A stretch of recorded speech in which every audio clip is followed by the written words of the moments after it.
So let's take a closer look at why the Supreme Court is rushing Lee Jae-myung's trial. Joining us is legal affairs correspondent Woo Chong-hwan. Reporter Woo, the article mentioned that the Supreme Court's speed is unusual. What's the basis for calling it unusual? It is indeed a significant challenge to convene all 11 Supreme Court justices together. So, it's usual for them to meet about once a month for a full bench trial. Scheduling with such frequency every 2 days showcases unprecedented urgency in handling the case.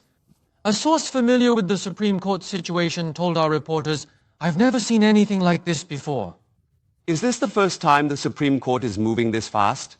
With 40 days left until the election, does this mean they aim to decide before then? Can they really deliver a verdict within those 40 days? There's still some skepticism about its feasibility. However, the determination of Chief Justice Cho to reach a verdict within this time frame is certain as per legal experts. Then does Chief Justice Cho possess particular reasons or motivations for expressing such determination?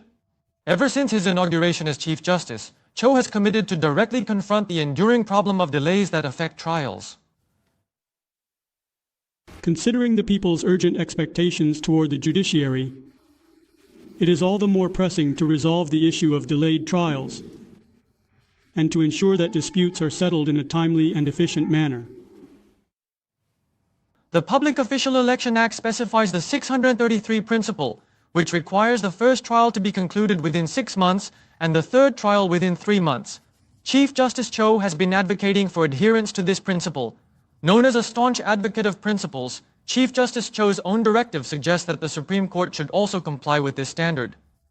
But even if we follow Chief Justice Cho's 633 principle, the second trial was on March 26th, so 3 months later would be June 26th. So can't the ruling be made after the June 3rd election? Exactly, as you mentioned. The appeal verdict for this candidate was on the 26th of last month, so 3 months later would be June 26th, meaning a verdict after the June 3rd election wouldn't violate the 633 principle. This suggests there might be another intention from Chief Justice Cho, leading to such speculation. As MBN exclusively reported yesterday, if this candidate becomes president, can the ongoing trial continue? It was confirmed that Chief Justice Cho has been seeking opinions on this matter for a long time.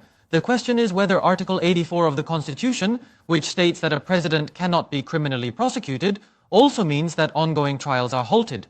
This speculation suggests that Chief Justice Cho might be trying to resolve this issue now. Establishing Constitutional Article 84 as a valid basis for this judgment seems to align well with this analysis's ongoing speculation.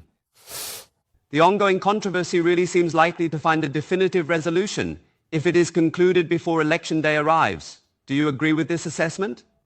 Absolutely correct. Should we opt to dismiss final appeals, it could hypothetically lead to an immediate verification of acquittal, thus minimizing any potential post-election turmoil. But if they decide on a guilty verdict and send it back for retrial, then the controversy will continue because another retrial will be necessary. So, if it's a not guilty verdict, the appeal would be dismissed. But if they decide on a guilty verdict, there's a cautious suggestion that the Supreme Court might just go ahead and make a final ruling themselves.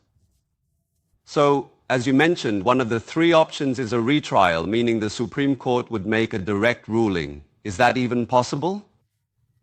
Even if it's overturned to guilty, the chances of a retrial are slim.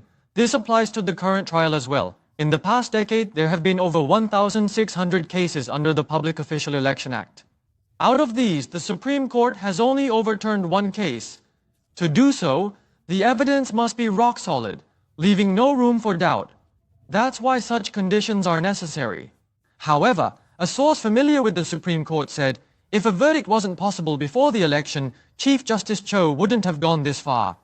Ultimately, if it's not guilty, they might dismiss the appeal, and if guilty, it could go to a retrial. Either way, it seems a final verdict could be reached. There is a high possibility that the Supreme Court's ruling on candidate Lee Jae-myung will come before June 3rd, the presidential election.